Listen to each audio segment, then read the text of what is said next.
Hello friends, welcome to home food recipes. આજે આપણે બનાવશું લીલવા બટાકાની સ્ટફ પેટીસ, જે ખાવામાં ખૂબ જ ટેસ્ટી હોય છે અને એને બનાવવી પણ ખૂબ જ ઇઝી છે. તો એ માટેની સામગ્રી જોઈ લઈએ. તો લીલવા બટાકાની સ્ટફ પેટીસ બનાવવા માટે મેં અહીંયા લીધા છે ફ્રેશ તુવરના દાણા પોણા કપ જેટલા, અને આપણે મિક્સરમાં કોર્સલી ગ્રાઇન્ડ કરી લેશું. પૂરી પેસ્ટ નથી બનાવવાની. આમે 2 મીડિયમ સાઇઝના બટાકાને બાફીને પછી એને મેશ કરી લીધા છે. એમાં ગાંઠ ના રહેવી જોઈએ. આમે અડધો કપ જેટલા બ્રેડ ક્રમ્સ લીધા છે. આ ડ્રાય બ્રેડ ક્રમ્સ છે.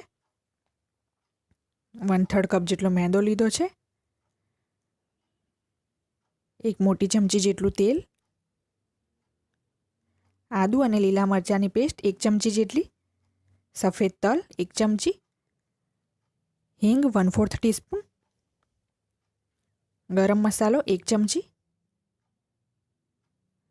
સ્વાદ મુજબ મીઠું, ખાંડ 1 ચમચી, ટોપરાની છીણ 1 મોટી ચમચી,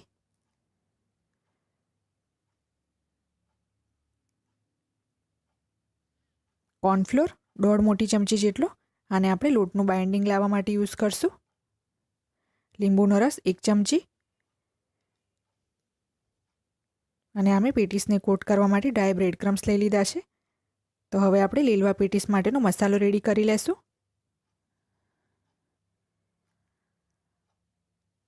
તો મેં એક પેન ગરમ કરવા મૂકી દીધું હતું. એમાં સૌથી પહેલાં આપણે તેલ નાખશું. આ 1 મોટી ચમચી જેટલું તેલ છે. તેલ ગરમ થાય એટલે એમાં હિંગ નાખશું.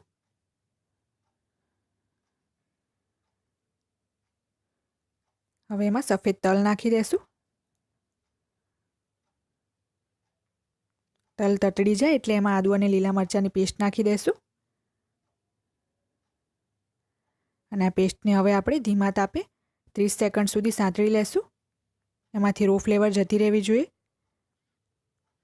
તો હવે આપણે આમાં જે ક્રશ કરેલા તુવરના દાણા હતા એ નાખી દેશું. મેં આને મિક્સરમાં ગગરા પીસી લીધા છે. પેસ્ટ નથી બનાવવાની. તો હવે આને આપણે સારી રીતે મિક્સ કરી લેશું.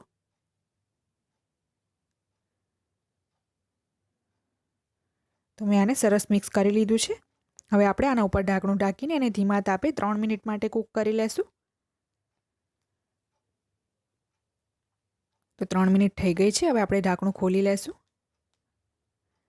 અને આપણે હવે આમાં જે ટોપરાની છીણ લીધી હતી એ નાખી દેશું. જો તમારી પાસે ફ્રેશ કોકોનટ હોય તો તમે એ જ યુઝ કરો.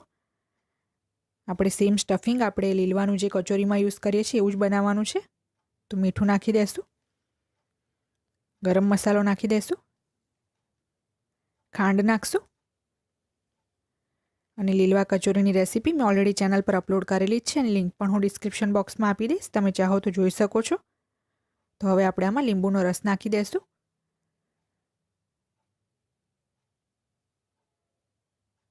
લીંબુનો રસ બધું ચડી જાય પછી નાખવાનો છે.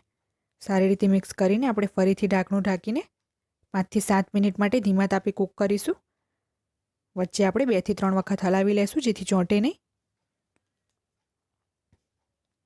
તો 5 મિનિટ થઈ ગઈ છે. મેં આને વચ્ચે 2-3 વાર હલાવી લીધું હતું જેથી નીચે ના ચોંટે. તો હવે આપણે આને ઠંડુ કરી લેશું. ઠંડુ થાય પછી આપણે એમાંથી બોલ્સ બનાવવાના છે.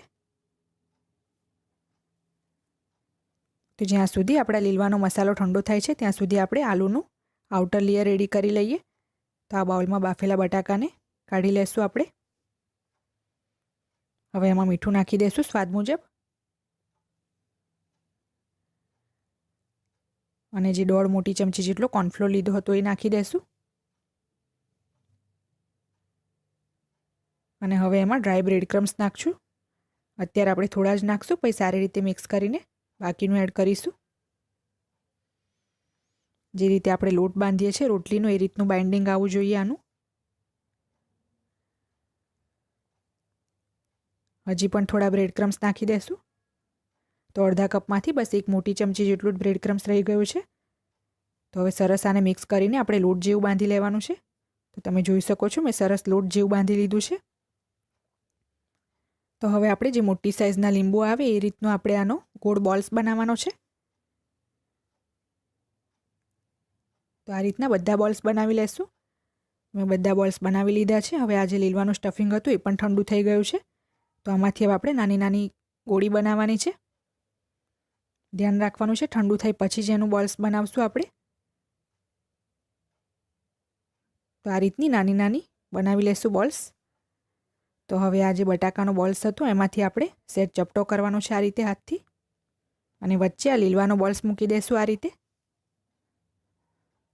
અને હવે એને ફોલ્ડ કરી લેશું. સારી રીતે ફોલ્ડ કરવાનું છે, આપણું સ્ટફિંગ દેખાવું ના જોઈએ. તો હવે એને આપણે ચપટું કરીને ટિક્કી જેવો શેપ આપી દઈશું.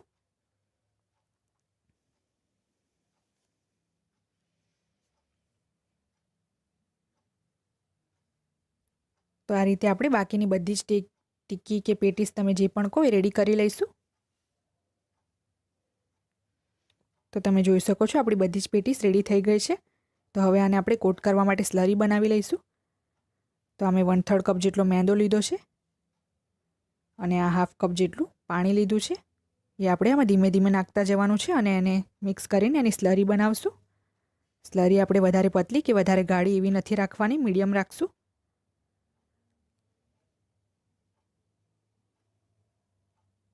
તો આ ટોટલ 1/2 કપ પાણી મેં યુઝ કરી લીધું છે અને સારી રીતે મિક્સ કરી લેશું. તો મેં અડધો કપ સિવાય બીજું 2 ચમચી પાણી પણ આમાં મિક્સ કરીને આ રીતની ડ્રોપિંગ કન્સિસ્ટન્સીની સ્લરી બનાવી છે. આમાં ગાંઠ બિલકુલ પણ ના રહેવી જોઈએ. તો હવે આપણે એક પેટીસ લઈને આ સ્લરીમાં ડીપ કરીશું. ચમચીથી આ રીતે સ્લરી ઉપર નાખવાની છે અને હવે એને ઉઠાવીને આપણે ડ્રાય બ્રેડ ક્રમ્સમાં નાખી દઈશું. ડ્રાય બ્રેડ ક્રમ્સમાં એને સરસ આ રીતે કોટ કરી લેવાનું છે.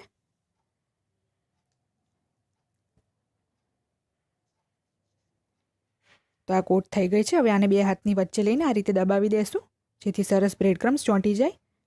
અને આ રીતે આપણે બધી જ પેટીસ રેડી કરી લેવાની છે. તો તમે જોઈ શકો છો આપણી બધી જ પેટીસ રેડી થઈ ગઈ છે. હવે આપણે આને સેલો ફ્રાય કરી લેશું. તો મેં કઢાઈમાં તેલ ગરમ કરવા મૂકી દીધું હતું. તો આ તેલમાં હવે આપણે એક પછી એક પેટીસ નાખતા જવાનું છે. અને તમે તો જોઈ શકો છો કે તેલ મેં એટલું લીધું છે કે સેલો ફ્રાયથી વધારે અને ડીપ ફ્રાયથી ઓછું. ટિક્કી આપણી અડધી જ તેલમાં ડૂબે છે એટલું જ તેલ લીધું છે. તમે ચાહો તો આખી ટિક્કી તેલમાં ડૂબે એ રીતના પણ કરી શકો છો.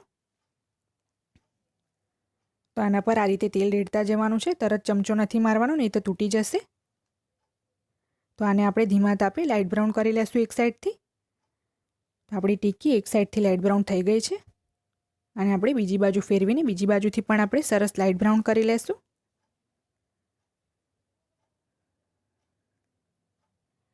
તમે જોઈ શકો છો મીડિયમ ફ્લેમ પર મેં બધી જ ટિક્કીને લાઇટ બ્રાઉન કરી લીધી છે. તો આને હવે આપણે એક ટિશ્યુ પેપર પર કાઢી લેશું.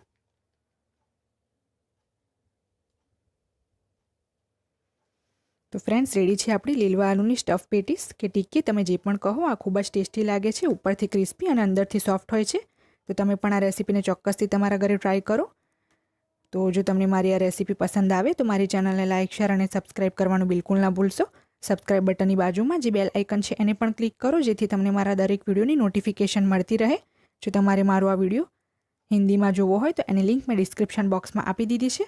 તો મળીએ નેક્સ્ટ વિડીયોમાં. ત્યાં સુધી આવજો.